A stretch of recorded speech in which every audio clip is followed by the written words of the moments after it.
You're watching Global Toronto. This is Global News at Noon.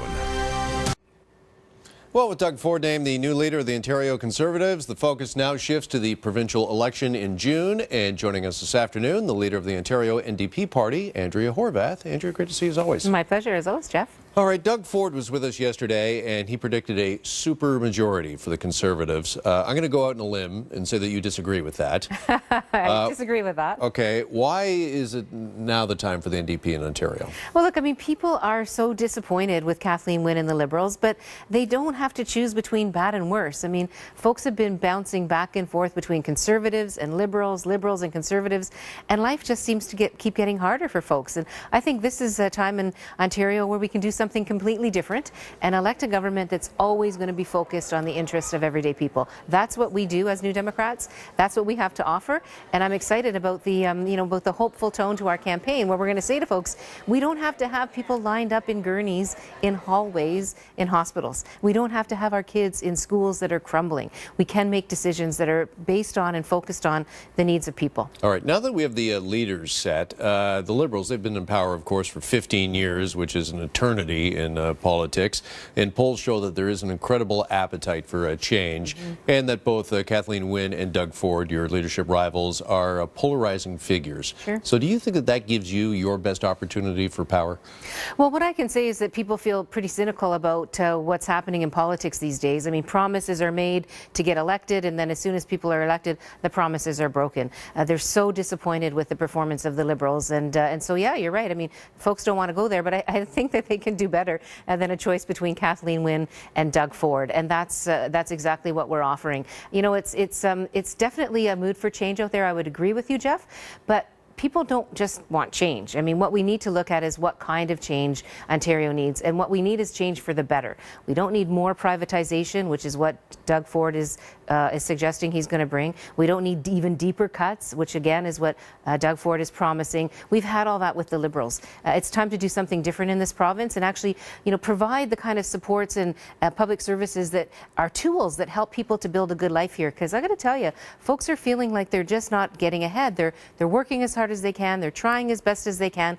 But it doesn't seem to be working. I mean, folks are still struggling. Okay, having said all of that, you consistently, speaking of polls, rank higher than the other leaders when it comes to popularity, likability, yet that hasn't really translated for the party as a whole. So why do you think there's been a disconnect there between your personal popularity and the party?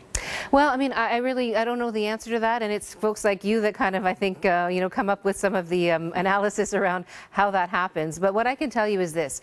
I've always believed that the role of government and the role of politicians is to listen to what people have to say, find out where their concerns are and what they want to have addressed, and actually put in place the kinds of things that make those problems better. What we've seen is the opposite. I mean, look, there's no way that we should have over 30,000 people on a waiting list for long-term care in this province when we know we have an aging population. There's no way we should have a public inquiry into long-term care right now that doesn't include the major systemic problems that we have in long-term care. I mean, people are going and seeing their loved ones in long-term care and finding out that they've had terrible injuries, they have unexplained bruises, they have bed sores that lead to sepsis, where people actually are passing away because of bed sores in long-term care. I mean, that's not acceptable. So again, for 15 years, the Liberals have been in office.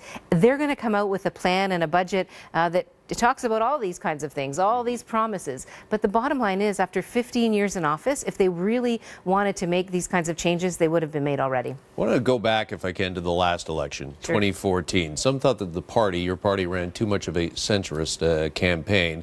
What's the backroom discussion been like going into this election? Are we going to see the NDP and its policies move a little further left this time around overall?